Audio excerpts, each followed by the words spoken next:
Hello, this is Katie again, and I'll be making an Easter card with the Chirpy Chirp Chirp set from Fawn. And I don't have the dies for this one yet, so I'll be doing a little bit of cutting, but it actually works out better with what I'm doing. So I will set this aside. I already have the pieces mounted up. I have Chirpy Chirp Chirp, translation Happy Easter. Then I have the grass mounted up, and then the two little Chirpy's chicks. They're chicks, I guess, when they're mounted up where I want them, kind of above the grass. So I have these supplies ready because I did this card for my last card class. So the first piece is a, I don't remember whose paper this is because I used it all, everything that I could get. And I think I cut off the bottom of it, so I don't actually know who makes this paper. But I could probably find out and then put it down below.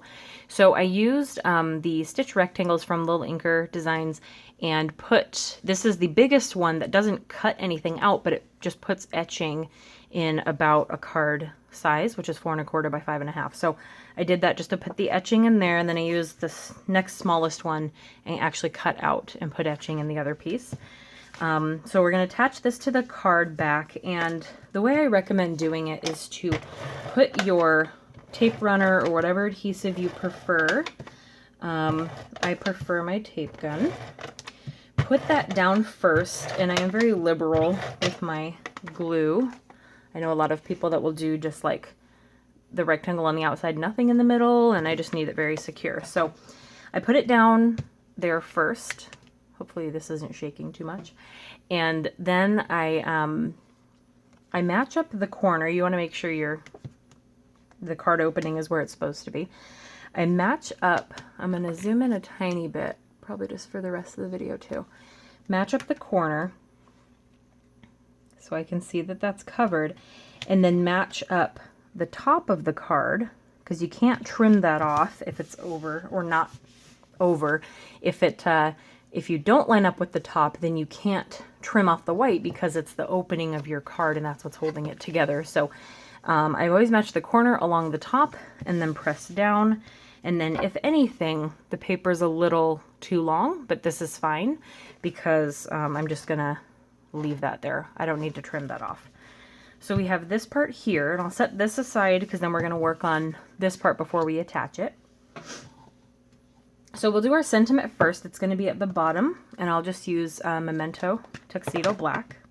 And I've mounted the whole thing onto the block. So I have 3 stamps. I have the Chirpy Chirp Chirp translation and then Happy Easter. There are other ones like Thank You or Welcome Baby, a couple choices so you can choose your translation. I'm sure if you write well enough, you could fill in the rest with your own handwriting too, if you have a different translation. So we're going to put this along the bottom. Okay. Then with the grass, I'm going to be using Mojito from Mama Elephant Pigment Ink. And then since this is a lot like paint pigment ink, I'm just going to lightly tap it to pick up my ink. And then we'll put the grass right over the Chirpy Chirp Chirp. Then we'll close that guy. And then we will stamp our birds. So we're going to stamp the whole bird right there. And I may have done the Chirpy Chirp too much of a gap in here, but we'll see how that works out. It should be just fine because they're going to be wearing these little bunny ears that we'll cut out, that I will cut out. So I'll have the whole bird here, but we're going to cut off his feet here because then I can just color in his feet on the paper. So this is a part of paper piecing where you stamp down, I mean it's what paper piecing is, but you stamp down the whole image and then you know, stamp him again on pattern paper and then cut out parts of it. I think forever ago when I started doing cards, I had this one stamp. I think I've given it away since then. but I paper pieced like a million parts of it, and I don't know what I was thinking. I think I was just trying to have fun with it and go crazy, and now I don't know why. But we will just do one piece.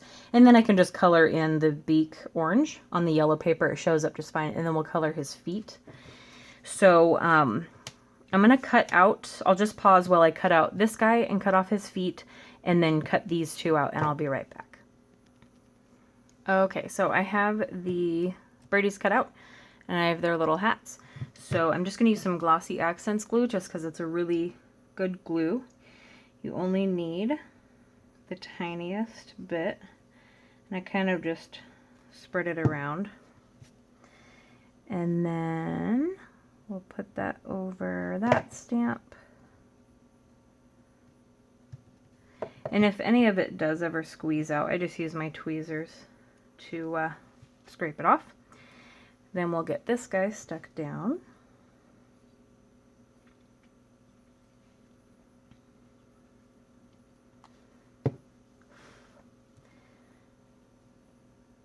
Okay. And then I usually just grab whatever the brightest orange I have is of my Copics that I can see quick enough. My Copics are in my box from card class, so I'm going to use YR16 apricot for their beak and their feet. And the beak, the orange comes through the yellow just fine, so I don't have to worry about that. Then I'll just color in their little feet. And then we'll stick the hats on.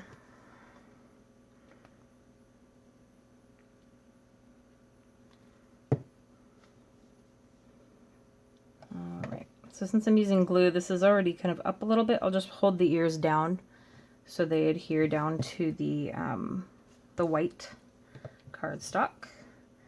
Then we'll get the pink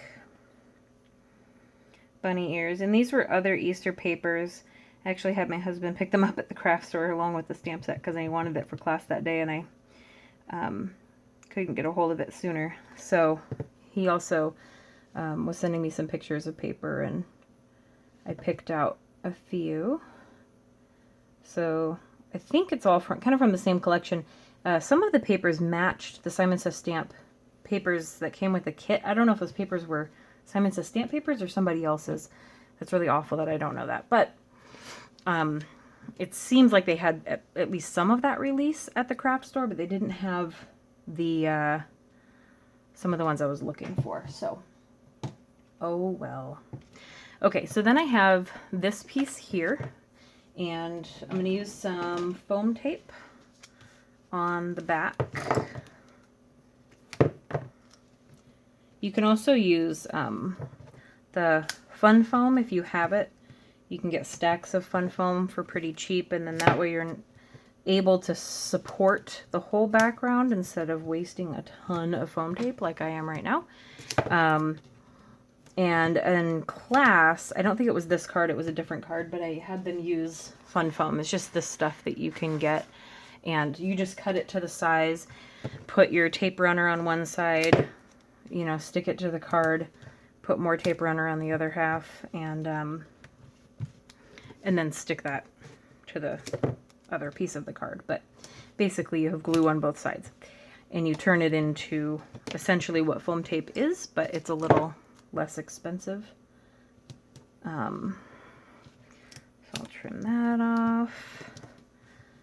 Okay, so I'm going to peel these off, and then we will adhere this to the card base, and that's pretty much it. I really like that pattern paper.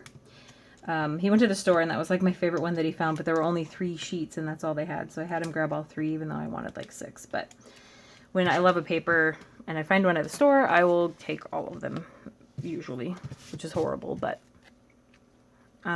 this is just really, really cute, especially for spring. It's just very bold. And then we will center our birdie guys And that's very well supported with all that foam tape, but again, you could use a piece of fun foam and it would be the same. You just cut it to a little bit less and then use your tape runner and stick it. So that is the card. And you can always, you know, add some sequins or take your Wink of Stella pen if you have one and add some glitter to like the ears or their beak or whatever you want. But there you go. Thank you for watching, and hopefully I'll have some more Easter cards before Easter comes. Okay, bye.